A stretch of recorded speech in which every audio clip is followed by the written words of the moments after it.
आपला बराचसा इतिहास राज्याभिषेकाला संपतो, पण ऍक्च्युली जे आपण 300 किल्ले म्हणतो त्याच्यातले 150 किल्ल्याच्या वर राज्याभिषेकानंतर घेतले. राज्याचा झेंडा रोवला. मी असं म्हणतो की स्वराज्याचा झेंडा रोवला म्हणजे त्यांनी प्राचीन भारतीय राजनीतीचा अभ्यासपूर्वक आणि तत्वज्ञानाचा अभ्यासपूर्वक पुनर्स्थापना केली. ज्येष्ठ अभ्यासक व्याख्याते मान्य श्री विक्रमसिंग मोहिते यांनी आज नवीन पुस्तक एक प्रकाशित केले. सार्वभौम हिंदी स्वराज्याचे सरसेनापती हंबीरराव मोहिते. तसेच त्यांनी या विषयाच्या अनुसरून छत्रपती शिवाजी महाराज शहाजीराजे यांच्या युद्धनीतीबद्दल सविस्तर माहिती दिली. भानुप्रसाद बर्गे सर पण आलेले आहेत. आपण एकदा जोरदार टाळ्या वाजवून त्यांचं स्वागत करूया. आणि सर्वांना मी विनंती करतो की त्यांनी व्यासपीठाकडे यावे. माननीय विक्रमसिंग मोहिते, माननीय भानुप्रताप बर्गे साहेब, माननीय शिरीष भाऊ मोहिते, माननीय सुधीरजी थोरात आणि माननीय योगेश थत्ते व्यासपीठावर आपले सर्व प्रमुख उपस्थित झालेले आहेत. मी आपणा सर्वांना विनंती करतो व्यासपीठावरच्या लोकांना की आपण उजव्या हाताला छत्रपती शिवराय आणि हंबीरराव मोहिते यांचे प्रतिमा ठेवलेले आहेत, त्याचं पूजन करावं.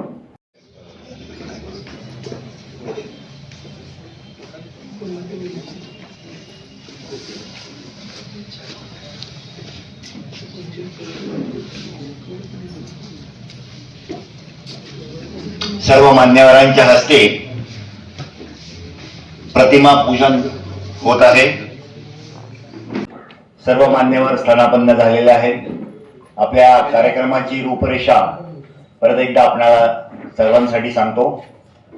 इतिहास प्रबोधन समिती महाराष्ट्र राज्य, श्री शिवशंभू विचार मंच महाराष्ट्र आणि सरसेनापती हंबीरराव मोहिते स्वराज्य रथ सोहळा समिती पुणे या सर्वांच्या संयुक्त विद्यमाने आजचा हा कार्यक्रम या ठिकाणी संपन्न होत आहे. सरसेनापती हंबीरराव मोहिते बलिदान दिन.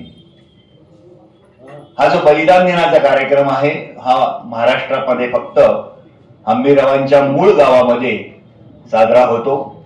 तळबीड नावाचं जे गाव आहे त्यांचं, तिथे हंबीररावांची समाधी आहे. त्या ठिकाणी हा कार्यक्रम साजरा होतो. आज झालेला आहे सकाळी, आणि त्यानंतर हा लगेचच आपल्या इकडे दुसरा कार्यक्रम इथे होत आहे. आपण जी इतिहास प्रबोधन समिती महाराष्ट्र राज्य नुकतीच निर्माण केलेली आहे, त्याच्यामध्ये महत्वाचा हा जो भाग आहे तो इतिहासाचा प्रचार, प्रसार आणि प्रबोधन यावरती भर आहे. इतिहासात चाललेली गैरसमज, त्याच्यावरती आलेली आक्रमणे रोखणे, इतिहासाचे जतन संवर्धन करणे, शौर्य, बलिदान व ऐतिहासिक दिन विशेष साजरे करणे आणि त्याला व्यापक स्वरूप देणे, नव्या पिढीला प्रेरणादायी विचार त्या निमित्तानं रुजवणे, असा हा या समितीचा मुख्य उद्देश आहे. या समितीमध्ये बरीच गावं सामील झालेली आहेत. त्याच्यामध्ये पालघर आहे, रायगड, सिंधुदुर्ग, कोल्हापूर, ठाणे, रत्नागिरी, सीमा प्रांत, सातारा व पुणे एवढ्या ठिकाणी कार्यरत राहण्याचा या समितीचा मानस आहे. आणि त्यामध्ये बरेचसे लोक इन्व्हॉल्व आहेत. इतिहासाशी संबंधित लेखक आहेत, तज्ज्ञ, अभ्यासक, संशोधक, वक्ते, कलावंत आणि इतिहासप्रेमी मंडळी या सर्वांचा वाटा आणि सर्वांचा सहभाग या समितीमध्ये आहे. कार्यक्रम या पद्धतीने होणार आहे. आता नुकतेच प्रतिमेचं पूजन झालेलं आहे. स्वागत गीत, पाहुण्यांचं स्वागत, कार्यक्रमाचं प्रास्ताविक सुधीरजी थोरात करतील. दिनदर्शिकेचं प्रकाशन होईल, त्या संदर्भात शिरीष भाऊ मोहिते बोलतील. पुस्तकाबद्दल श्री सौरभ करडे मनोगत देतील. त्यानंतर पुस्तक प्रकाशनाचा कार्यक्रम होईल. आपल्या आजच्या पुस्तकाचं नाव आहे सार्वभौम हिंदवी स्वराज्याचे पहिले सरसेनापती. हंबीरराव मोहिते लेखक आहेत, विक्रमसिंह मोहिते. त्या पुस्तकाचं प्रकाशन होईल. त्यानंतर त्यांचं व्याख्यान होईल. आजचा जो मुख्य विषय आहे हिंदवी स्वराज्याची युद्धनीती, विक्रमसिंह मोहिते. त्यानंतर अध्यक्षीय मनोगत माननीय भानुप्रताप बर्गे. नंतर योगेश सत्ते आभार मानतील. आणि शेवटची सांगता जी आहे आपली ती शिववंदनेने होणार आहे. या कार्यक्रमाचं प्रास्ताविक करण्याकरता मी माननीय सुधीरजी थोरात यांना विनंती करतो की त्यांनी या कार्यक्रमाचं प्रास्ताविक करावं. राष्ट्रपुरुष छत्रपती शिवाजी महाराज आणि राजमाता जिजाऊ यांच्याबरोबरच आज ज्यांचा आपण बलिदान दिन या ठिकाणी आयोजित केलाय ते हिंदवी स्वराज्याचे पहिले सरसेनापती हंबीरराव मोहिते. या सगळ्यांना प्रथम मी अभिवादन करतो. त्याचबरोबर आजच भारताने बांगलादेशावर विजय मिळवला त्याचाही एक अर्थाने स्मरण दिन आहे. त्या युद्धातही अनेक सैनिकांनी हौतात्म्य पत्करलं. त्या सगळ्यांच्या साठी सुद्धा मी भावपूर्ण श्रद्धांजली अर्पण करतो. आपल्याला छत्रपती शिवाजी महाराजांची जी राजकीय कारकीर्द आपण ज्याला म्हणू की सैन्याची कारकीर्द, सैन्याचा कालावधी त्यांच्या सगळ्या गोष्टींचा, तर त्यांच्यावर झालेल्या पहिल्या हल्ल्यापासून आपण जर धरलं 1648 पासून, तर 1648 ते 1680 ही 32 वर्षाची त्यांची लष्करी लढायांची आपण ज्याला म्हणूया कारकीर्द आहे. आणि जवळजवळ शून्यातनं ही कारकीर्द सुरू झाली. सैनिकी दृष्ट्या शून्यातनं म्हणतोय मी. त्यांना तसे शहाजीराजांनी पुण्यात पाठवलं त्यावेळेला त्यांच्याबरोबर अनेक सल्लागार दिले होते आणि त्यामुळे त्या सल्लागारांसह काही कामकाज सुरू झालं होतं. मी लष्करी दृष्ट्या म्हणतोय मुख्यतः, कारण आजचा जो विषय आहे तो मुख्यतः लष्करी नीती, युद्धनीती या विषयाशी संबंधित असल्यामुळे मी म्हणतोय की फतेखानाचा हल्ला म्हणजे पहिलं स्वारी आणि तिथनं या लढाया सुरू झाल्या.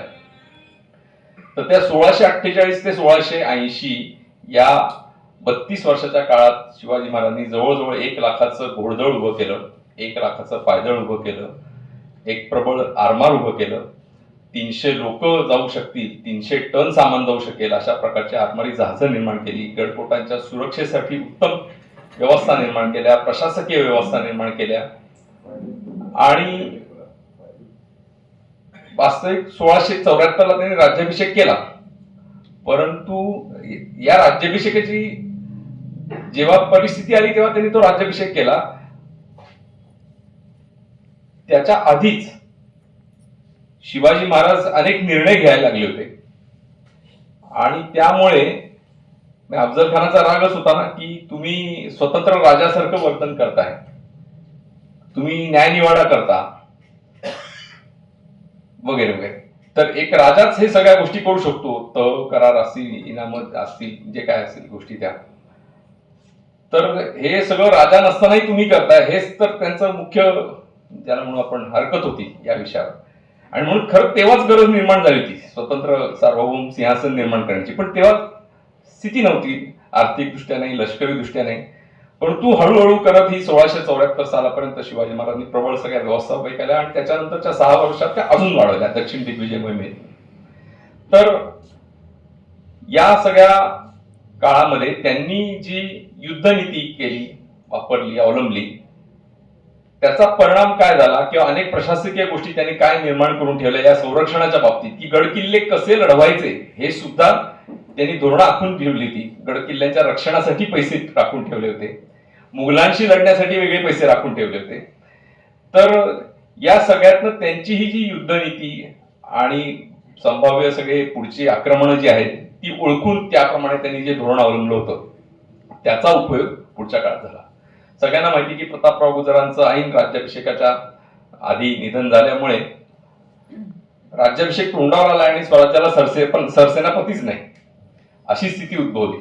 आणि त्यावेळेला एका प्रवासातच म्हणजे शिवाजी महाराजांची मोहीम चालू असताना वाटेतच थांबून म्हणजे त्या ठिकाणी ज्या ठिकाणी त्यांचा मुक्काम होता त्याच ठिकाणी त्यांनी हंबीररावांची सरसेनापती म्हणून निवड केली.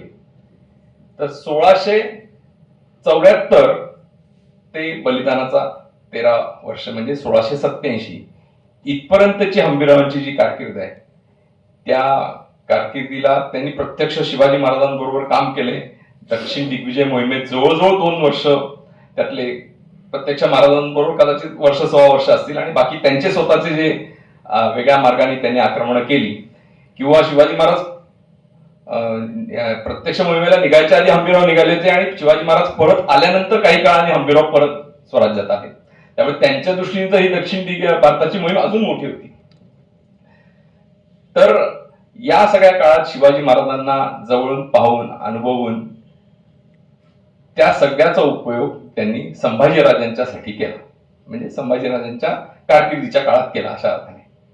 आणि त्या दृष्टीने स्वराज्याला अतिशय अनुभवी असा सरसेनापती त्या काळात लाभल्यामुळेच औरंगजेबाला मराठ्यांविरुद्ध हंबीरराव होते तोपर्यंत तरी कुठलंही मोठं यश मिळालं नाही. म्हणजे विशेषतः 1680 ते 1687 आणि म्हणून असे अनेक पैलू हंबीररावांच्या चरित्राला आहेत. तर आज त्याची सगळी प्रत्यक्ष माहिती आपल्या सगळ्यांना मिळणारच आहे. आणि म्हणून अशा या थोर सेनानीला आपण या ठिकाणी आज अभिवादन करतोय. तर दरवर्षी अशा पद्धतीने काही उपक्रम करायची आमची कल्पना आहे. मी ज्या श्री शिवाजी रायगड स्मारक मंडळ किंवा श्री शिवशंभू विचार मंचाचं काम करतो त्यामार्फत आम्ही राज्यभर सर्व जिल्ह्यांमध्ये असे इतिहास विषयक दिनविशेष आयोजित करत असतो आणि खूप मोठ्या प्रमाणात त्या सर्व जिल्ह्यांमध्ये त्या ठिकाणचा स्थानिक इतिहास किंवा राज्य देशभराशी संबंधित महत्वाचे ऐतिहासिक दिनविशेष यांचे कार्यक्रम आम्ही आयोजन करत असतो आणि त्यातनं लोकांचं प्रबोधन, तरुण पिढीचं प्रबोधन करत असतो. या सगळ्यासाठी आम्ही काही साहित्य निर्मितीही करतो. त्या साहित्य निर्मितीतलाच एक भाग म्हणजे आज प्रत्यक्ष हंबीररावांच्या चरित्रावर लिहिलेलं पुस्तक विक्रमसिंह मोहिते यांनी लिहिलेलं आहे आणि त्याचं प्रकाशन देखील याच कार्यक्रमात आज होणार आहे. तर आम्ही एक पूर्ण मराठीशाहीच्या इतिहासाचे मूळ 4 खंड तयार केलेलेच आहेत, परंतु त्यातले अनेक वेगवेगळे छोटे छोटे आम्ही 100 विषय निवडले, 100हून जास्त निवडले आणि वेगवेगळ्या लेखकांशी आम्ही संपर्क केलाय आणि त्यांच्या माध्यमातून ही छोटी पुस्तकं एकेका विषयाला वाहिलेली. म्हणजे उदाहरणार्थ 201 वर्षाचा कालखंड आपण समजा मराठीशाहीचा समजूया, 1600 ते 1818 असं समजूया क्षणभर. तर या सगळ्या काळातल्या महत्वाच्या व्यक्तिरेखा ज्या आहेत त्या प्रत्येक व्यक्तिरेखेवर एक पुस्तक होणार. या 200 वर्षातली जी गाजलेली रणांगण आहेत त्या रणांगणांवर एक पुस्तक होणार आहे. शिवचरित्रातल्या महत्वाच्या पैलूंवर एक पुस्तक होणार आहे, प्रत्येक पैलूवर. त्याचबरोबर महत्वाचे जे किल्ले ज्या ठिकाणी काही ऐतिहासिक त्या किल्ल्याला महत्व प्राप्त झालंय तिथे घडलेल्या विशेष घटनांमुळे त्या संबंधातलं एक पुस्तक निघणार आहे. आणि या पहिल्या 4 मध्ये न बसणारे परंतु अन्य महत्वाचे खूप विषय आहेत इतिहासात, त्या प्रत्येक विषयावरचं एक पुस्तक. अशी मिळून साधारण आम्ही 100 पुस्तकं करायला घेतली आहेत आणि त्यातलं 18वं पुस्तक आज प्रकाशित होत आहे. तर अशा दृष्टीने ही वाटचाल आमची सुरू आहे आणि अजून 6 ते 7 पुस्तकं आमची मजकूर लिहून तयार आहेत. आता त्याचे नीट तपासले, संदर्भ तपासून झाले की मग ती प्रकाशित यथावकाश होतील, पण बहुधा पुढच्या 3-4 महिन्यामध्ये अजून 7 एक पुस्तकं आमची येतील आणि 25वं पुस्तक आमचं कदाचित 4-6 महिन्याच्या आत झालेलं असेल. अशा पद्धतीने आम्ही हा उपक्रम चालू ठेवलाय आणि त्या अंतर्गत आजही पुणे शहरामध्ये हा पहिलाच कार्यक्रम आहे, त्यामुळे कदाचित छोटेखानी आपण सभागृहात करतोय, परंतु अधिक याची व्याप्ती वाढत जाईल आणि पुढच्या वर्षी आपण अधिक मोठ्या संख्येने हा कार्यक्रम करू असा मला विश्वास आहे आणि इथेच मी थांबतो. धन्यवाद. सर्वात प्रथम आजचे जे आपले प्रमुख पाहुणे आहेत त्यांचा परिचय मी आपणास करून देतो आणि सौरभ कुलकर्णी यांना विनंती करतो की त्यांनी त्यांचं स्वागत करावं. निवृत्त ACP अधिकारी भानुप्रसाद बर्गे, 300 पेक्षा जास्त पदके पोलीस दलात त्यांनी प्राप्त केलेली आहेत. इतिहास प्रबोधन समितीचे मीडिया प्रमुख सौरभ कुलकर्णी यांना विनंती करतो की त्यांनी पुस्तक देऊन त्यांचे स्वागत करावं. आजचा हा जो बलिदान दिन आहे त्यामुळे हार, फुले, गुच्छ न देता एक पुस्तक रूपी भेट आपण या सगळ्यांना देणार आहोत. पाहुणे नाहीत, आपले व्याख्याते जे आहेत त्यांचा मी परिचय करून देतो. विक्रमसिंह मोहिते व्यवस्थापन आणि मार्केटिंग तज्ज्ञ, इतिहास अभ्यासक आणि विश्लेषक, MBA पर्यंत शिक्षण, खेळातील प्रावीण्य पण आहे त्यांचं जोरदार. ॲथलेटिक्स व बॅडमिंटन राष्ट्रीय स्पर्धा गाजवलेल्या आहेत, अनेक बक्षिसं मिळवलेली आहेत. नोकरी व्यवसायामध्ये आंतरराष्ट्रीय दर्जाचे व्यवस्थापन आणि मार्केटिंग तज्ज्ञ आहेत. दळणवळण क्षेत्रातील 33 वर्षाचा अनुभव आहे. आंतरराष्ट्रीय दर्जाचे काम केल्याबद्दल जागतिक पातळीवर अनेक सन्मान आणि बहुमान त्यांना मिळालेले आहेत. आंतरराष्ट्रीय प्रवास, व्यावसायिक व्याख्यान आणि प्रशिक्षण घेण्याचा मोठा अनुभव आहे. त्याचबरोबर समाजसेवेमध्ये सुद्धा ते कार्यरत आहेत चांगल्या पद्धतीने.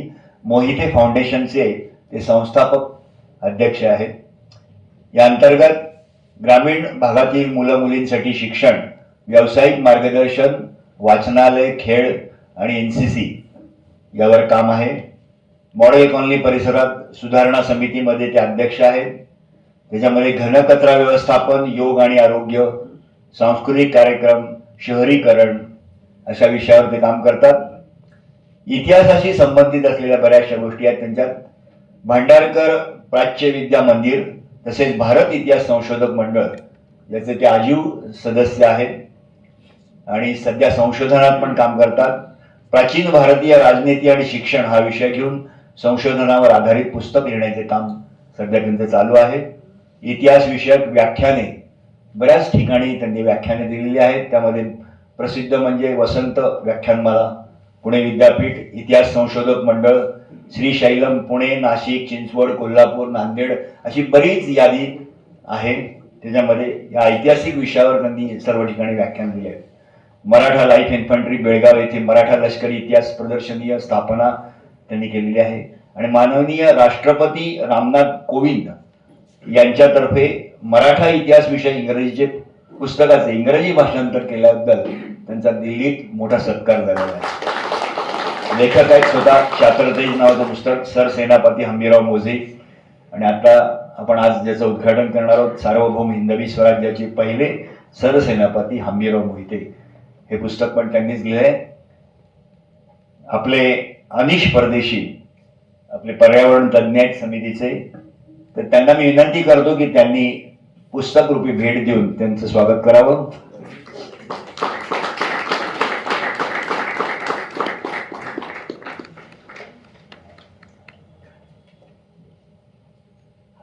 नमस्कार. आजच्या कार्यक्रमाचे अध्यक्ष, माझे मार्गदर्शक बर्गे साहेब, आमच्या घराण्याचे खरे वंशज विक्रमसिंह मोहिते. खरे वंशज म्हणण्यामागचं कारण असं, आता हल्ली वंशज लावायची पद्धत खूप वाढली आणि विचाराचा कुठं मागमूस नसतो, प्रचार नसतो, अभ्यास नसतो आणि काही नसताना फक्त मी वंशज म्हणून ते फिरत असतात. पण आम्ही पुणेकरातले पुणेकर जे मोहिते आहोत ते आम्ही त्यांना खरे वंशज मानतो आणि जिथं कुठं काम म्हणलं तर आम्ही त्यांचं नाव दिसतो की आमचे वंशज आहेत. हा कार्यक्रम ज्यांच्यामुळं खरंच झाला आणि आम्ही दरवर्षी कार्यक्रम 16 डिसेंबरला अनेक वर्ष करत होतो. पण सौरभने सांगितलं की नाही, आपण एक व्यासपीठ घेऊ, तुम्ही फक्त मोहितच एकत्र आहेत आणि तुम्ही तुमच्या पुरताच कार्यक्रम करता, पण इतर लोकांकडेही आपण गेलं पाहिजे, त्याची एक सुरुवात करू. आणि मोजून एक 5-6 दिवसातच हा कार्यक्रम ठरला आणि संपूर्ण जबाबदारी सौरभने घेतली आणि हा कार्यक्रम त्यांनी राबवला. आम्ही मोहिते भक्त ममो म्हणायला आलो, बाकी आमचं यात जास्त काही नाही. या प्रकारे थोरात सरांनी आता जे सांगितलं की हा का केलं आणि कशासाठी केलं, आता 18 पुस्तकं होत आहेत आणि 100 पुस्तक करायचे, तर तो एक विषय आहे. सत्य सर तुम्ही बरोबर आहात आणि हे 16 डिसेंबरला आम्ही सतत तुमच्या बरोबर असू याची ग्वाही देतो, कारण सातत्य राखणं हे मोहिते घराण्याचं काम आहे आणि आम्ही ते करत आलो आहोत. 16 डिसेंबरला काही झालं तरी आम्ही दिनदर्शी प्रकाशन करत असतो. त्याच्या मागचा उद्देश असतो की जे मोहिते घराण्याचे निर्णय ठिकाणी लोक विखुरलेले आहेत, त्या हंबीररावांचा जो इतिहास आहे किंवा इतर जे आपले लढवय होऊन गेले, जे वंशज होऊन गेले, असे प्रत्येक वेळोवेळी विषय घेतो आणि त्या विषयाला अनुरूप आम्ही कॅलेंडर तयार करत असतो. त्या कॅलेंडर निमित्ताने तो इतिहास लोकांच्या घरी जातो. जसे ज्यांचे व्यवसाय आहेत त्यांची थोडीशी जाहिरात आम्ही त्यात माध्यमातून करत असतो. गेले 5-6 वर्ष विक्रमसिंह त्यात लक्ष घालतात आणि आम्ही जे काही केलेलं असतं तर फायनल चेकिंग त्यांच्याकडे दिलं जातं, कारण अभ्यासक आहेत, आमचा तेवढा अभ्यास नाही, पण त्यांच्या अभ्यासामुळे गेले 3-4 वर्षात आमच्याकडे वेगळ्या पद्धतीने प्रकाशन होते, कॅलेंडर होतं. आज इथं सर्वांना ते दिलं जाईल. आवश्यक आपण घेऊन जा आणि आपल्या ज्या काही सूचना असतील त्या नक्की आम्हाला कळवा. आम्हाला वेगळ्या पद्धतीने किंवा बदल घडवणं, बदल करून घेणं हे आम्हाला आवडत असतं. बर्गे साहेब आम्हाला कायम बदल करून घेतात आणि तनमन धनाने ते माझ्या मागे कायम उभे असतात आणि त्याच कार्यक्रमाला अध्यक्ष आहेत. त्यामुळे ते एक आमचं भाग्य आहे. दरवर्षी 16 डिसेंबरला सौरभ सांगेल त्या ठिकाणी हा कार्यक्रम होईल आणि आम्ही मोहिते सगळ्या कार्यक्रमाला उपस्थित राहू एवढी ग्वाही देतो आणि थांबतो. जय हिंद, जय महाराष्ट्र.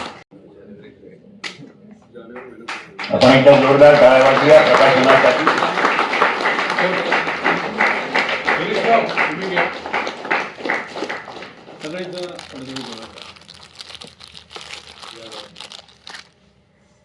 व्यासपीठावरील सर्व मान्यवर आणि जमलेले सर्व शिवभक्त इतिहासप्रेमी, सरसेनापती हंबीरराव मोहिते यांच्या पराक्रमाची शौर्यगाथा ती आजपर्यंत कथा, पुस्तक, सिनेमा आणि मालिका अशा अनेक दृकश्राव्य सर्व पद्धतीने आलेली आहे. परंतु या सगळ्यामध्ये आता नवीन नवीन संशोधनं समोर येत आहेत आणि नवीन नवीन संशोधनं जसजशी समोर येत आहेत, माणसं उभी राहत आहेत.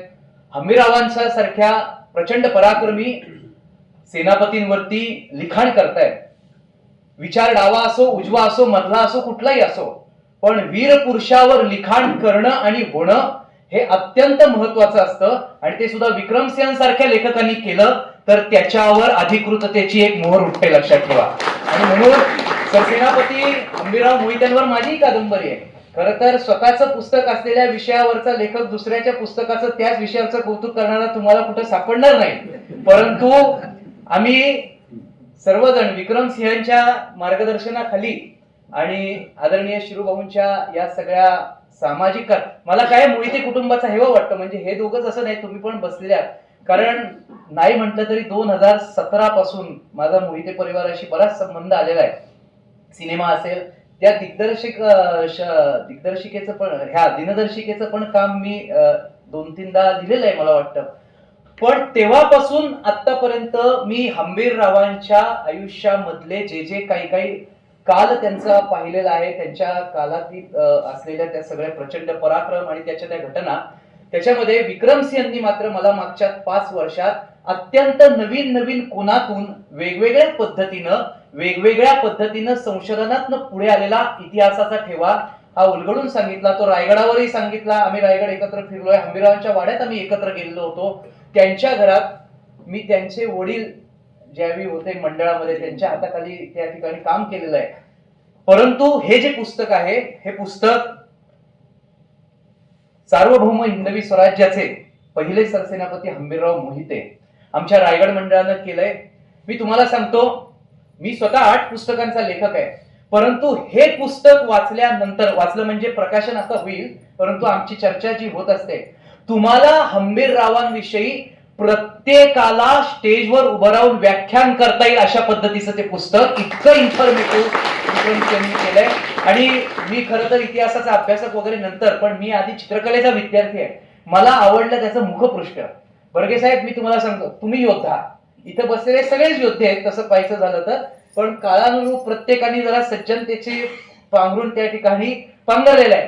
परंतु हंबीररावांच्या आयुष्यामध्ये युद्ध हे बऱ्याचदा आलं आणि या पुस्तकाचं जर का तुम्ही मुखपृष्ठ बघाल तर हुसेन खान मियानाला कोप्पळच्या लढाईत ज्यावेळी आडवा तिडवा झोडपला, त्यावेळी हुसेन खान मियानाचा हत्ती जमिनीवरती पाडून हंबीरराव त्याच्या पुढे रुबाबात उभे, म्हणजे मराठा साम्राज्याचा दरारा दक्षिणेमध्ये कसा उभा आहे हे त्याच्या मुखपृष्ठावरती दाखवलेलं आहे, लक्षात ठेवा. असं सुंदर मुखपृष्ठ हे आमच्या रायगड मंडळाच्या माध्यमातून आणि तुमच्या लेखनाच्या माध्यमातून आलंय. एक नवीन पुस्तक येत आहे, त्या पुस्तकाचं आपण सारेजण स्वागत करूया. माझी विक्रमसिंहांना विनंती राहील की हंबीरराव तर आहेतच, पण हंबीररावांच्या कुळामध्ये महाराणी ताराबाई आहे, ज्या ताराबाईंनी पुढे भगवा ध्वज हा खांद्यावरती घेऊन ही पताका अजिंक्य ठेवली, स्वराज्य अजिंक्य ठेवलं, झुंजत ठेवलं. पुढच्या 16 डिसेंबरला ताराबाईंच्या पुस्तकाचं प्रकाशन असावं अशी आमची सगळ्यांची मागणी, इच्छा तुम्ही पूर्ण कराल.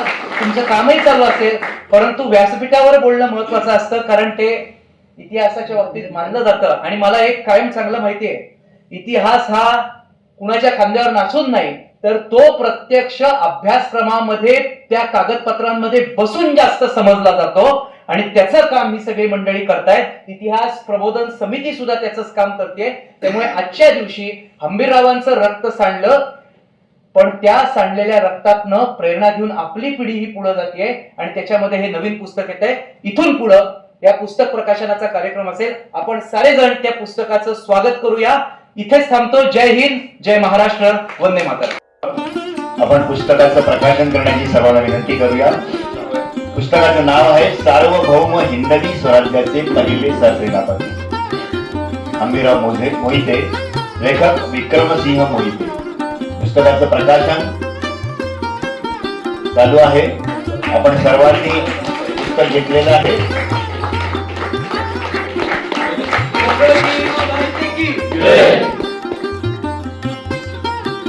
आता मुख्य विषयाकडे आपण वळूया. आजचा जो मुख्य विषय आहे ते व्याख्यान आहे हिंदवी स्वराज्याची युद्धनीती. माननीय विक्रमसिंह मोहिते यांना विनंती करतो की त्यांनी आजच्या व्याख्यानाला सुरुवात करावी. आज सेनापती हंबीरराव मोहिते यांच्या बलिदान दिवशी मी हंबीररावांवर जास्ती बोलणार नाहीये, परंतु माझी श्रद्धांजली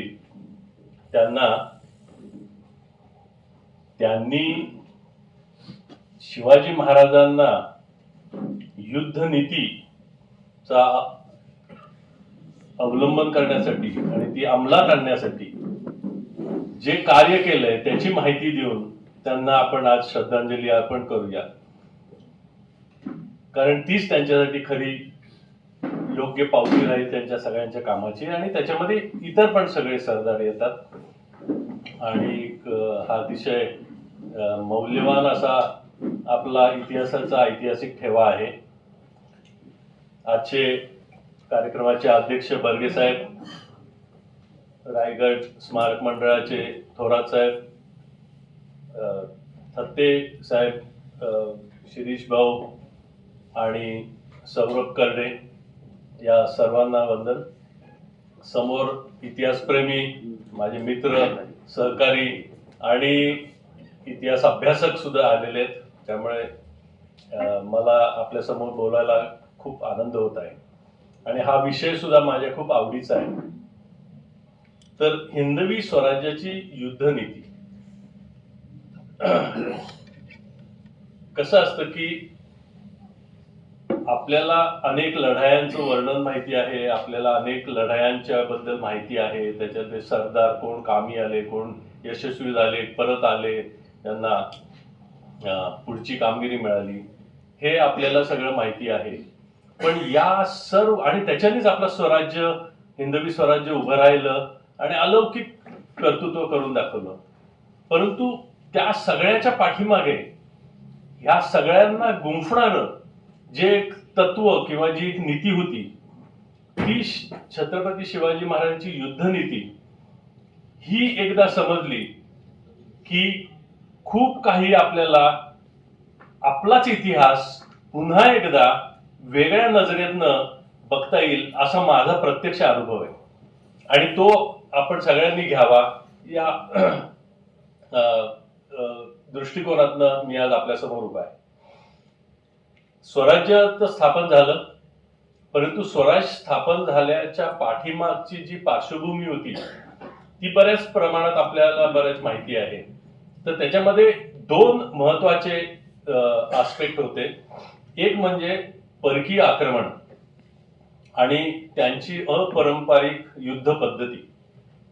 आणि त्यामध्ये अरबस्तान, पर्शिया, उत्तर आफ्रिका आणि स्पेन पर्यंत धडक मारलेले जे अरब आणि त्याच्यानंतर जो त्यांचा इस्लामचा प्रसार झाला आणि ते जे सगळे लोक, मग ते इराण मधले असतील, अफगाणिस्तान मधले असतील, उझबेकिस्तान मधले असतील, तुर्कस्तान मधले असतील, असे जे आपल्या देशापर्यंत धडकले आणि प्रत्यक्ष राज्य केलं, तर त्या लोकांचं आक्रमण हे एक महत्वाचं होतं आपल्या देशासाठी, आणि जे युद्ध आणि धर्म याचं ती सांगड घालणारं होतं हे कळायला आपल्याला खूप उशीर झाला. अजूनही बऱ्याच लोकांना ते समजलेलं नाहीये असा अनुभव येतो. तर हे निश्चित होतं की धार्मिक प्रचार आणि प्रसार करण्यासाठी आणि त्याच्या अनुषंगाने राज्य निर्मिती करण्याचं एक धार्मिक अधिष्ठान यांना मिळालं होतं, आणि त्यामुळे त्यांच्यामध्ये एक वेगळी जिद्द होती, त्याच्यामध्ये एक वेगळी उर्मी होती, आणि त्याच्यामध्ये एक वेगळी एक इच्छाशक्ती होती. त्याचबरोबर दुसरं एक जे मोठं संकट आलं होतं, जे आता आपल्याला वाटत नाही आणि आपण जास्तीत त्याच्यावर चर्चा करत नाही, पण ते म्हणजे पोर्तुगीजांचं. पोर्तुगीज हे त्यावेळेसचे जगातील सगळ्यात मोठी सागरी सत्ता होती, आणि स्पेन आणि पोर्तुगालनी आपण जसं जमिनी वाटून घेतो, जमिनीवरचं राज्य वाटून घेतो, तसं समुद्रावरचं राज्य त्यांनी वाटून घेतलं होतं. आणि आपल्याकडचा जो आशियाचा, आफ्रिका आणि आशियाचा जो भाग होता हा पोर्तुगीजांच्या वाट्याला आला होता, आणि मग अमेरिका आणि इतर भाग स्पेनच्या लोकांच्या वाट्याला आला होता. असं करत करत पोर्तुगीज भारतामध्ये, जसं मी अरब आणि इस्लामिक राज्यकर्त्यांचं सांगितलं की त्यांचं ऑलरेडी भारतात यायच्या आधी इसवी सन 700 पासून ते 1300 पर्यंत त्यांचं प्रचंड मोठा राज्यविस्तार, धर्मविस्तार युरोपपर्यंत, उत्तर आफ्रिकेपर्यंत झाला होता. त्याचप्रमाणे पोर्तुगीजांचा त्यांनी पूर्णतः आफ्रिके खंडाला जे वळसा घालून ते मग भारतात पोहोचले होते. आणि आफ्रिकेला नुसतं वळसा घालून ते प्रवास करत नाही आले, तर आफ्रिकेमध्ये त्यांनी जवळजवळ म्हणजे सुरुवात व्यापार, गुलाम व्यापार, सत्ता स्थापन करणे वगैरे वगैरे झालं. अंगोला, मोझांबिक, गिनिया या बंदरांवर त्यांनी ताबा मिळवला. मग लुआंडा, मालिंदी, सोफाला, मस्कत इथे त्यांनी आपापले बंदरं काबीज केली, व्यापार काबीज केला, गुलामाचा व्यापार काबीज केला, मग धर्मांतरण सुरू केलं. आणि ही सुद्धा सत्ता धर्मांतरणाच्या बाबतीमध्ये अतिशय जागरूक होती. आणि मग भारतामध्ये कोचीन, कलिकत, कन्नूर, गोवा, मुंबई, दीव, मलाका, आणि पुढे भारताच्या पुढे मलाका, मेकॉय आणि असे पुढे पुढे गेले होते. तर या सगळ्यामध्ये आता हे सगळं शिवाजी महाराजांचा अजून जन्म सुद्धा झालेला नव्हता. भारताची परिस्थिती ही होती. 448 वर्ष, आपण 350 वर्ष, 300 वर्ष आधी गुलामगिरी म्हणतो, पण मी ऍक्च्युली मोजले 1192, मी तुम्हाला हिशोब देतो, 1192 ते 1640, 448 वर्ष होतं. 448 वर्ष भारताची परिस्थिती काय होती, तर पृथ्वीराज चौहान 1192 मध्ये दिल्ली काबीज झाली. आता ऐकायला किती काय वाटतं, दिल्ली काबीज झाली, परंतु दिल्लीचं राज्य किती मोठं होतं, तर आजच्या पाकिस्तानच्या बॉर्डर पासून ते बांगलादेश पर्यंत, उत्तर प्रदेश, राजस्थान, त्याच्यानंतर पाकिस्तानचा पंजाब हा सगळा भाग होता. त्यामुळे दिल्ली काबीज झाली हे एवढं सोपं नाही आहे.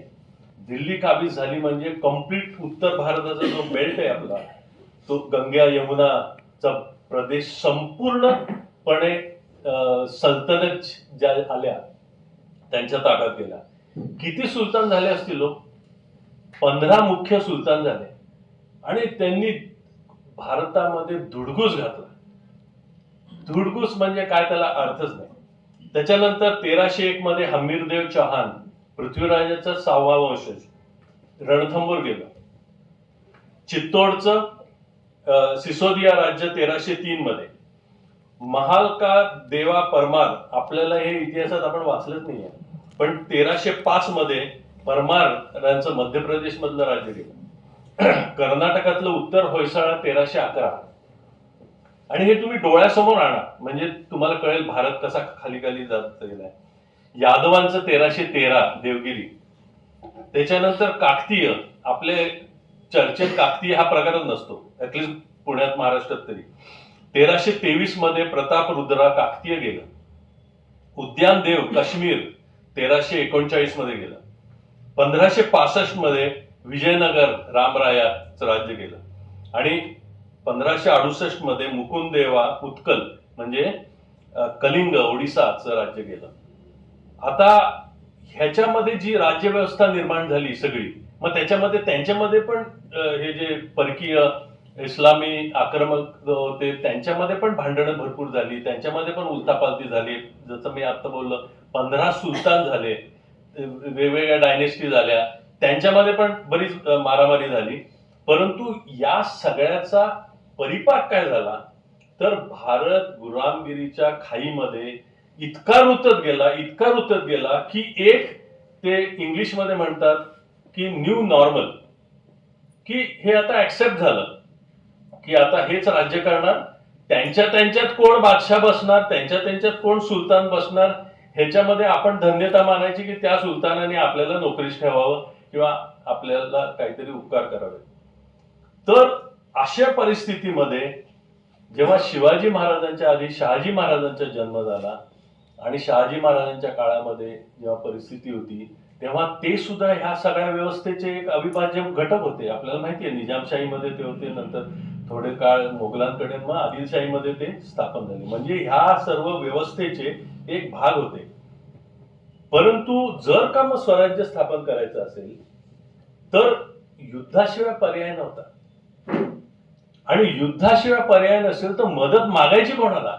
ही भारतातली सार्वभौम राज्य होती सगळी आणि त्याच्यातले कितीतरी संपुष्टात आले, कितीतरी मांडलिक झाले किंवा कितीतरी ते रिड्यूस झाले त्यांच्या शहरापुरते, ज्यांचा मोठा हे होतं ते शहरापुरते किंवा एखाद्या जहागिरीपुरते त्यांचं अस्तित्व राहिलं. अशा परिस्थितीत मदत कोणाला मागायची, सुरुवात कुठून करायची? तर म्हणून आज जो आपण विषय घेतलाय की युद्धनीती ही किती महत्वाची होती आणि गनिमी कावा आधी आला, लढाया आधी आल्या का युद्धनीती आधी आली, याचा विचार करता आपल्याला कळेल की युद्धनीती आणि हा विचार आधी आला हे साहजिकच आहे. आणि त्याचं संपूर्ण श्रेय शहाजी महाराज आणि छत्रपती शिवाजी महाराजांना जातं. याबद्दल काही निर्विवादच आहे. म्हणजे माझ्या अभ्यासातनं मला असं दिसलंय की हे लोक कसे घडले हे पदोपदी आहे इतिहासामध्ये लिहिलेलं, परंतु आपण त्याच्याकडे कानाडोळा करतो. तर तो डिटेलमध्ये वाचला तर त्याच्यामध्ये आपल्याला, मी काय फार मोठा इतिहास अभ्यासक नाहीये, परंतु मला ते ऍज अ मॅनेजमेंट आस्पेक्टनी मी बघितलं बऱ्याचशा गोष्टी, तेव्हा मला जाणीव झाली की ह्या दोघांचं कर्तृत्व हे पराक्रमी लोक किती होते, भरपूर होते. किती तलवारी असतील, किती घोडे असतील, किती घोडेस्वार असतील, किती मराठे सरदार असतील, किती राजपूत असतील, किती अजून वेगवेगळ्या प्रदेशामध्ये मध्य प्रदेश मधले असतील. त्यामुळे सरदारांची कमी, तलवारींची कमी किंवा घोड्यांची कमी असं नव्हता विषय. नीतीचा आणि त्या उद्देश हे ठेवून दृढ निश्चय तो महत्वाचा होता. तर त्याचं श्रेय आपल्याला शहाजी महाराजांना द्यावंच लागेल. छत्रपती शिवाजी महाराजांना तर आपण देतो.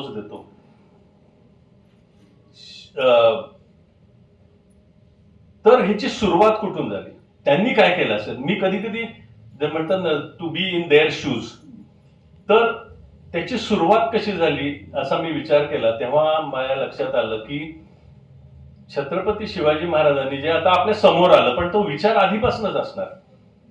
त्यांनी स्वतःला एक उपाधी लावून घेतली आणि जी आपण अगदी अभिमानाने म्हणतो ते म्हणजे क्षत्रिय कुलावतंस. का त्यांनी ही उपाधी लावून घेतली असेल? काय त्याच्या मागे उद्देश असेल? त्यांना काय लोकांच्या समोर सांगायचं असेल? किंवा स्वतःला त्यांनी काय सांगायचा प्रयत्न केला का, असा मला स्वतःला प्रश्न विचारले.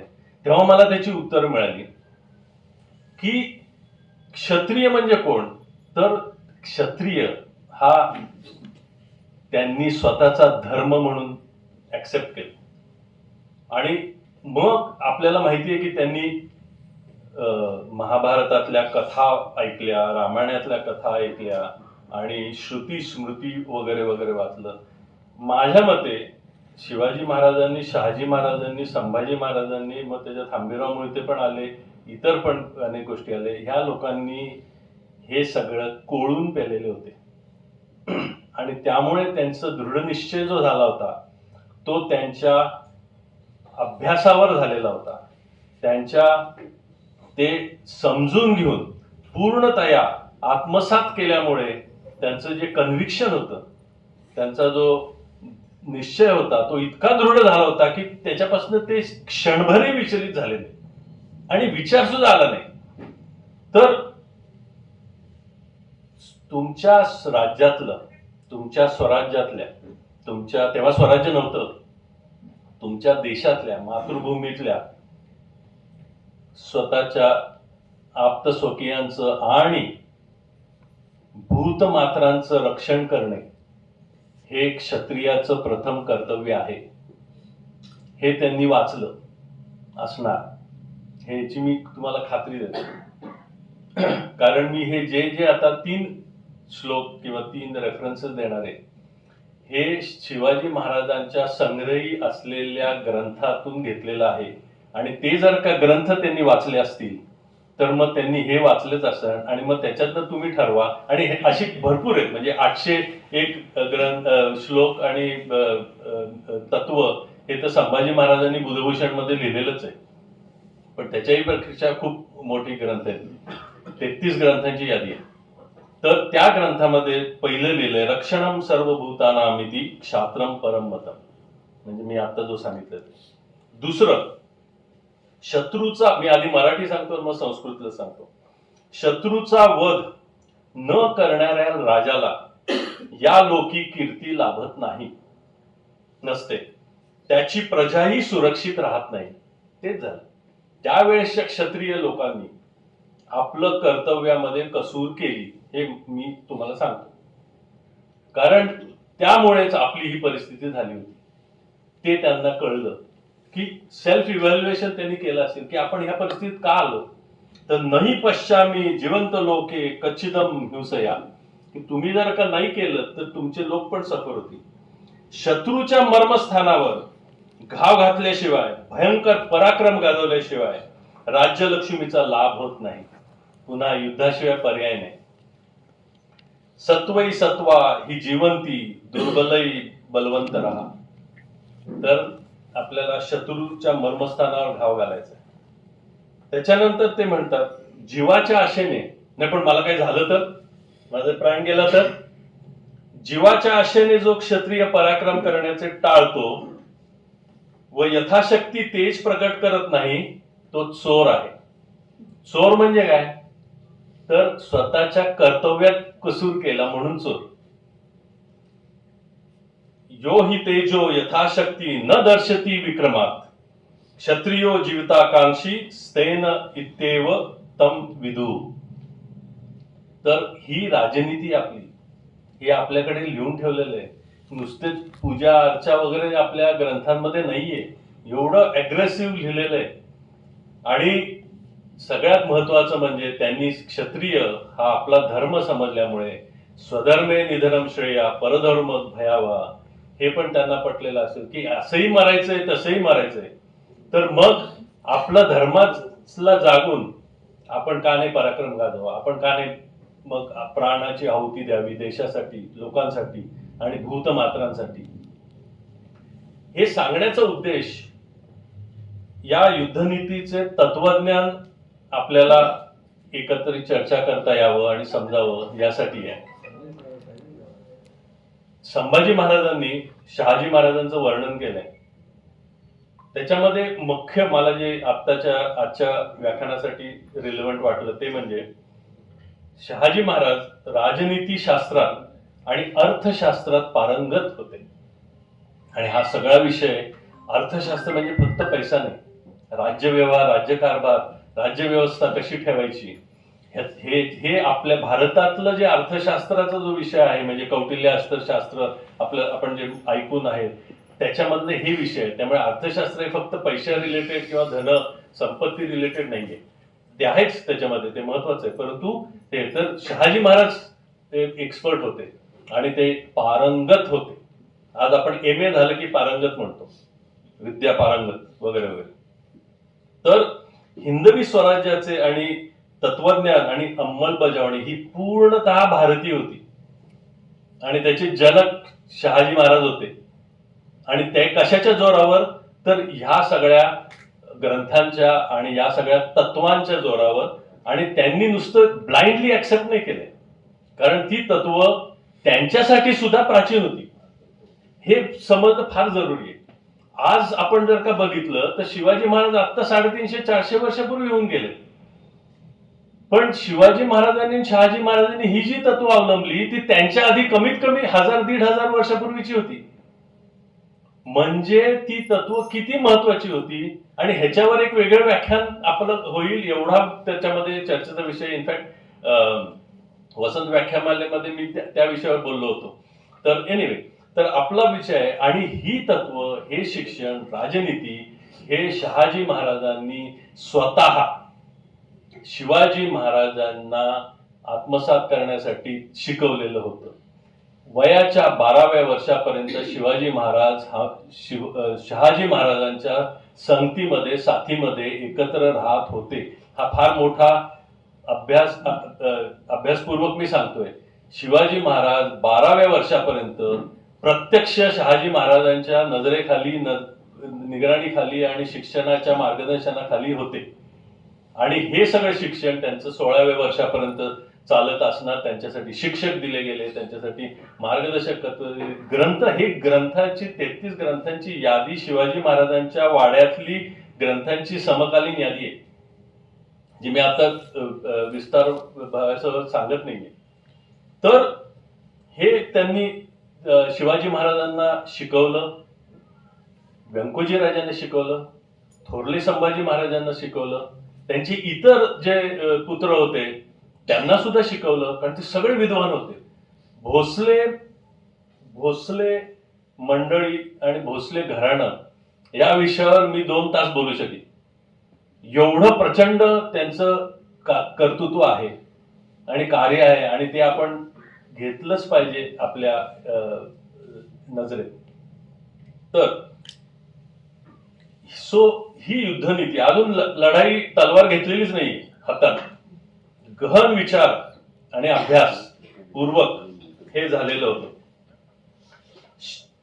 आता मी सांगितलं, लढाई तर भरपूर जण करत होते, तलवारी सगळ्यांकडे होत्या, सरदारकी बरेच लोकांकडे होती, परंपरा खूप होत्या. मग शिवाजी महाराज आणि शहाजी महाराजांमध्ये फरक तो काय होता? तर सगळ्यात महत्वाचा फरक मला जो जाणवला तो म्हणजे दूरदृष्टी, उत्साह, विशुद्धता, पावित्र्य, स्पष्ट ध्येय. हा माहिती झालं तर बघू, असं नाही झालं तर असं करू. सुसंस्कृतता, नम्रता, धर्माचरण, साध्य सिद्धीची आवड, आपण जे हातात घेतलंय ते कार्य करण्याची आवड. तर असे आपले महाराज होते. आणि त्याच्यात त्यांचं कॉन्ट्रीब्युशन स्वराज्य सुरू व्हायच्या आधी, आणि त्यांनी काय केलं असेल, आपण म्हणतो स्वराज्याचा झेंडा रोवला. मी असं म्हणतो की स्वराज्याचा झेंडा रोवला म्हणजे त्यांनी प्राचीन भारतीय राजनीतीचा अभ्यासपूर्वक आणि तत्वज्ञानाचा अभ्यासपूर्वक पुनर्स्थापना केली. कारण ती जी मी स्वतः वाचलेल्या बऱ्याचशा गोष्टी, आणि त्याच्यातनं मला असं दिसलं, आणि हा विषय आपण इतिहास अभ्यासकांनी आणि वाचकांनी का घेतला पाहिजे, की त्याच्यातली अनेक तत्व अशी आहेत, म्हणजे जवळजवळ मी म्हणतो 90% तत्व अशी आहेत की जी आजही आपण लागू करू शकतो प्रत्येकाच्या जीवनात, समाजात आणि देशात आणि आंतरराष्ट्रीय पातळीवर. इतकी ती सुंदर तत्व आहेत आणि कम्प्लीट आहेत. तर त्याच्यामध्ये सगळ्यात महत्वाचं काय होतं तर संयम. काय संयम असेल या दोघांचा, त्याला तोड नाही. आणि त्यांना हे सुद्धा समजलं होतं की स्वराज्यासाठी अर्थमूलो ही धर्म, कोशमूलो ही धन, की अर्थप्राप्ती, संपत्ती, धन मिळवणं हे फार फार जरुरी होतं. त्याच्याशिवाय तुम्ही कुठलंही कार्य करू शकत नाही. हा साधा कार्यक्रम करायचा म्हटलं तर त्याला अर्थसहाय्य लागतं. मी एवढं मोठं स्वराज्य निर्माण करायचं, एवढा मोठा शत्रूला हे करायचं, तर मग केवढं अर्थसहाय्याची तयारी करावी लागली असेल अखंड. तर ते आता हे स्वराज्य स्थापन करायचं झालं, कोणाविरुद्ध भांडायचं, शत्रू कोण, हा महत्वाचा प्रश्न आहे. कारण शेवटी आपल्याला काय साध्य करायचंय, कोणाकडनं साध्य करायचंय हे क्लिअर पाहिजे. तर शत्रूचे 4 प्रकार असतात. एक म्हणजे अरी म्हणजे जो तुम्हाला उस्वास दुस्वास करतो, त्याला तुम्हाला तुम्हाला म्हणजे काय म्हणतात त्याला की बघवत नाही त्याला तुमचं चांगलं झालेलं, पण त्याची शक्ती नाहीये, तो काय करू शकत नाही तुम्हाला, तो अरी. आणि हे सगळं भारतीय तत्वज्ञान आहे बरं का. दुसरा असतो शत्रू, प्रत्यक्ष शत्रू. शत्रू म्हणजे कोण, तर जो तुम्हाला तुमच्या कुटुंबाला जीवानिशी मारायला आलेला आहे, तो शत्रू. आणि दुसरा पार्ष्णीग्राह म्हणजे जो सदान कदा तुमच्या पायात पडतो आणि नंतर पाय ओढतो, तो एक शत्रूचा प्रकार. आणि चौथा आक्रंद म्हणजे तो बोंबलून सांगत असतो, अरे तू हा बघ तुझ्यावर हल्ला करतोय, तो बघ त्याच्यावर हल्ला करतोय, तू सावध राहा त्याच्यापासून. आणि मध्ये काही काड्या लावायचं जर शक्य झालं तर ते पण करतो आणि स्वतःच कार्यभाग दाखवायचं की मी तुमचा मित्र आहे म्हणून. तर असे शत्रू असतात. तर ह्याच्यात शत्रू कोण, तर शेवटी जो तुमच्या अस्तित्वाला धोका निर्माण करतो, तुमचा प्राण, विचारसरणी आणि ही एक प्रवृत्ती आहे, ती खलास करण्याचा प्रयत्न करतो, तो तुमचा शत्रू. मग मुघल बादशाह औरंगजेब हा दे वर झिरोड डाऊन. मध्ये अनेक आदिलशाही, सिद्धी, इंग्लिश, डच यांच्याबरोबर लढाया झाल्या असतील, परंतु मेन उद्देश आणि मेन शत्रू भारताचा हा मुघल बादशाह औरंगजेब होता. का, तर संपूर्ण भारतावर इस्लामिक राज्य स्थापन करायचे आणि जिहादाचा त्यांनी एल्गार केला होता. आणि हे स्टेटेड आहे, मी काय माझ्या मनात सांगत नाही, हे त्यांच्या जीवनचरित्रातच दिलेलं आहे. सांस्कृतिक आक्रमण, भाषा, कायदा, राजव्यवहार, राजशिष्टाचार ह्याच्यावर प्रचंड मोठा आघात. म्हणजे आपल्याला आता लक्षात राहत नाही, आपण सहज मुजरा करतो, तर प्रत्येक मांडलिक राजामध्ये, राजाच्या दरबारात, प्रत्येक राज्यामध्ये इस्लामिक कायद्यानुसार, इस्लामिक पद्धतीनुसार राजशिष्टाचार चालतो आहे की नाही ह्याच्यासाठी, जसं कायदा न्यायदान करण्यासाठी ते काझी अपॉइंट करायचे, तसं हे करण्यासाठी, लक्ष देण्यासाठी धर्मशास्त्रा नावाचं पद निर्माण केलं होतं आणि अपॉइंटमेंट झाली होती.